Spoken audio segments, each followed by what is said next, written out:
Assalamualaikum my dear student, उम्मीद है आप सब खैरियत से होंगे। Today we are going to start our next lecture which is basically the nature of social psychology and nature of social psychology. What is basically the nature of social psychology. इसमें हम 3 main points को just पढ़ेंगे और इसको जो detail है with explanation वो हम कमिंग आने वाले जो वीडियो लेक्चर्स हैं उसमें हम लोग उसको डिस्कस करेंगे। तो पहला हमारे पास पॉइंट है social psychology is scientific in nature. Scientific in nature, why it is scientific in nature. Scientific का मतलब है कि ये यूज़ कर रहा है साइंस की मेथड्स को, ठीक है, ऑब्जर्वेशन, डाटा एनालाइज और बाद में जाकर उसको जो है वो डाटा का कलेक्शन करना, ठीक है, इंटरव्यूज़, ये सब कुछ क्या है, ये सब कुछ हमारे पास साइंटिफिक वेज और मेथड्स हैं। अब जब साइंटिफिक वेज और मेथड्स का इस्तेमाल करोगे तो इसका मतलब है वो साइंटिफिक है। सेकंड हमारे पास आता है psychology. Social psychology studies the experience and behaviour.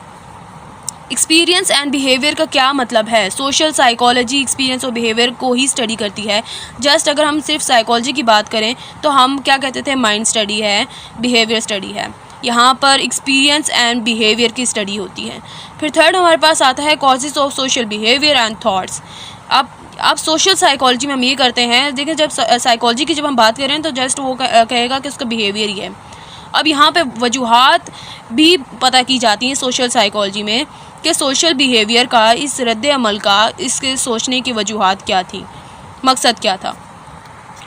अब यहाँ पर हम लोग पहले स्टेप्स ऑफ रिसर्च को डिस्कस कर लेते हैं, ठीक है। इसके चंद एक पॉइंट्स को डिस्कस करेंगे, फिर अगले वीडियोस में बाकी पॉइंट्स को डिस्कस करते हैं।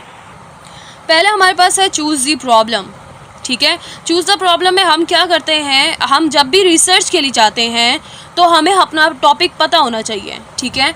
अब अगर आप क्राइम के बारे में रिसर्च करने जा रहे हैं, आप प्रॉब्लम आपने चूज़ कर लिया क्राइम। देखिए क्राइम हमारे सोसाइटी में अनलिमिटेड है, ठीक है। एक हम उसको थोड़ा स्पेसिफाइड करना चाह रहे हैं तो हम स्पेसिफाइड करके बताएंगे कि हमें ये वाला क्राइम जो है वो रिसर्च करना है, ठीक है। तो हम पहले क्या करते हैं, हम जो है वो अपना प्रॉब्लम चूज़ कर लेते हैं और उसका एक स्टेटमेंट बना लेते हैं। हमने जो है वो क्राइम जो है वो ले लिया, कॉज ऑफ क्राइम हमने ले लिया जी, हमने इस इशू पे बात करना है या इस पे रिसर्च करनी है। फिर हमने जो प्रॉब्लम का जो स्पेसिफाइड जो नेम हमने किया वो हमने कहा साइकोलॉजिकल कॉजेज़ ऑफ क्राइम, इस पे हमने रिसर्च करना है, ठीक हो गया। उसके बाद हमारे पास आ जाता है review of literature. Review of literature का से मुराद या इसका जो मतलब है वो ये है कि अगर आप कोई किसी भी तरह का रिसर्च जो है वो स्टार्ट करने जा रहे हैं तो पहले आपको पता होना चाहिए कि आपसे पहले वाले बंदे ने या फिर जिसने भी किया, मतलब किसी न किसी ने रिसर्च किया होगा इस बारे में, तो आपको पता करना है उन्होंने किस तरह से किया, कितना किया, कैसे किया, उनका उस टॉपिक को लेने का अंदाज़ कैसा था, ठीक है। आपने क्या करना है, आपने सेकेंडरी जो डाटा है उसको पढ़ना है, यानी दूसरे के जो लिखे हुए जो डाटा हैं, जो चीज़ें हैं, कॉपीज़ हैं, बुक्स हैं, आपने उसको टैली करना है, ठीक है। इससे क्या होगा, इसके आपके आइडिया, थॉट्स में, नॉलेज में इजाफा होगा, ठीक हो गया। और उसके बाद आपको एक और भी फ़ायदा होता है कि आपको पता चलता है कि आपने एग्जैक्टली किस पे बात करना है और आपका एग्जैक्टली टॉपिक क्या है। अब आप कहेंगे कि ये सेकेंडरी डाटा क्या होता है, तो मैं यहाँ बताती चलूँ कि प्राइमरी डाटा है और सेकेंडरी डाटा है। प्राइमरी वो होता है कि जिसमें आप खुद पर्सनली इन्वॉल्व हो। सेकेंडरी वो होता है कि जो आप किसी की चीज़ को देख के कर रहे हो, ठीक है।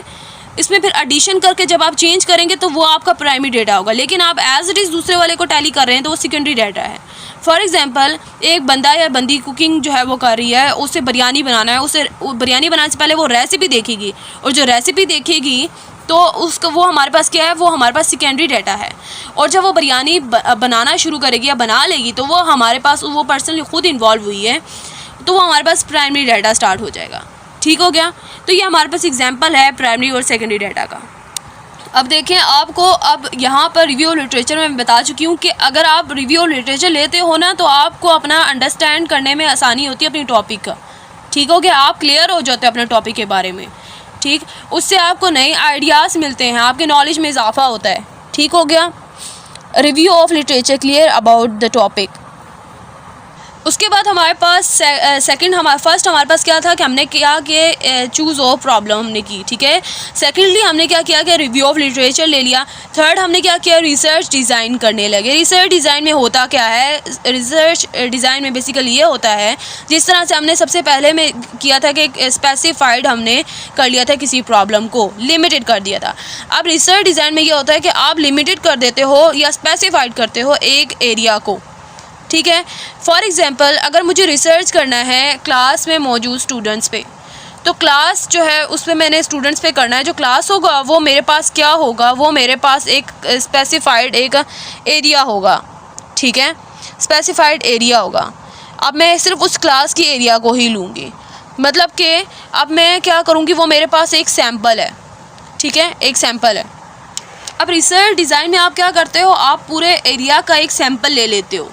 फॉर एग्ज़ाम्पल अगर एक बंदा है जिसने बिरयानी चेक करनी है कि बिरयानी कैसे बनी हुई है, ठीक है, प्लेट में अगर कोई बंदा ले आया है बिरयानी और साथ में चम्मच है, तो अब बंदा क्या करेगा, बंदा पूरा बिरयानी खाएगा नहीं। अगर उसे चेक करना है, उसे सिर्फ़ और सिर्फ देखना है कि टेस्ट कैसा है, तो वो सिर्फ़ और सिर्फ 1 या 2 चम्मच लेगा ज़्यादा से ज़्यादा, ठीक है। उससे उसको पता चल जाएगा कि बिरयानी ओवरऑल कैसी है, ठीक है। इसी तरह अगर हमने किसी एरिया पर किसी एरिया पे मौजूद पॉपुलेशन पर रिसर्च करनी है, तो हम क्या करेंगे, उसमें से 2-3 को उठाएंगे, ठीक है, सैंपल लेंगे, ठीक है, एक ऐसा सैंपल लेंगे जो पूरे एरिया को एज अ होल ले ले, ठीक हो गया। इसी तरह जिस तरह हमने बिरयानी की एग्जांपल ली, ठीक है। और क्लास में अगर मैंने क्लास के स्टूडेंट्स पर रिसर्च करना है, तो क्लास मेरे लिए क्या है, एज अ सैम्पल है, ठीक है। वो एक क्लास का जो एरिया मैंने सैम्पल के तौर पे लिया है। अब एक और एग्जांपल है, we will do research on some people and get idea of whole example area. अब यहाँ पर एक और एग्जांपल हम लोग ले लेते हैं लॉटरी का। देखें, लॉटरी में तो सब ने अपना नाम जो है वो एक बॉल में समझे डाल दिया है, लेकिन किसी निकलेगा तो किसी एक का ही ना, ठीक है। अब जो लॉटरी है वो एज अ सैम्पल है, यानी कि small representation of whole area इस सैम्पलिंग कहलाती है। यहाँ पे हमने क्या डिस्कस किया, हमने एरिया को किया, पॉपुलेशन को किया, सैम्पलिंग को किया। अब हमारे पास आ जाता है टूल। तो व्हाट इज़ बेसिकली टूल, ये सब कुछ एरिया, पॉपुलेशन, सैम्पलिंग और टूल रिसर्च डिज़ाइन में हम लोगों ने पढ़ा है। अब टूल क्या है हमारे पास, टूल का मतलब है कि आपके पास कौन कौन सी चीज़ें आप यूज़ कर रहे हो रिसर्च के लिए, ठीक है। आप क्वेश्चनर्स यूज़ कर रहे हो, इंटरव्यूज़ यूज़ कर रहे हो, तो that is basically your tools, ठीक है। अब क्वेश्चनियर्स में एक क्वेश्चन होता है फ्रॉम आवर सेल्फ, ठीक है, हम अपनी मर्ज़ी से देते हैं, और एक होता है स्टैंडर्डाइज, ठीक है, उसको हम चेंज नहीं करते होते, एज इट इज़ दे देते हैं। एक हम अपनी मर्ज़ी देते हैं। 2 तरह के क्वेश्चनर्स होते हैं, बस इसमें सिर्फ इतना ही आपको पता होना चाहिए, 2 तरह के क्वेश्चनर्स होते हैं। एक वो जो हम अपनी तरफ से देते हैं, अपनी मर्ज़ी से देते हैं, और दूसरा जो होता है वो स्टैंडर्डाइज होता है। जिस तरह हम लोग ओपन और क्लोज एंडेड क्वेश्चनर्स की बात करते थे ना, कि बिल्कुल वैसे ही है, ठीक है। और इसमें हम लोग क्या करते हैं कि हमारे पास टूल्स का इस्तेमाल होता है, यानी कि टूल्स में हम क्या करते हैं कि हम क्वेश्चनर्स बनाते हैं, इंटरव्यूज़ लेते हैं, फिर हमारे पास आता है जी डाटा कलेक्शन, और बाकी मेथड इंशाल्लाह हम आने वाले लेक्चर्स में पढ़ेंगे।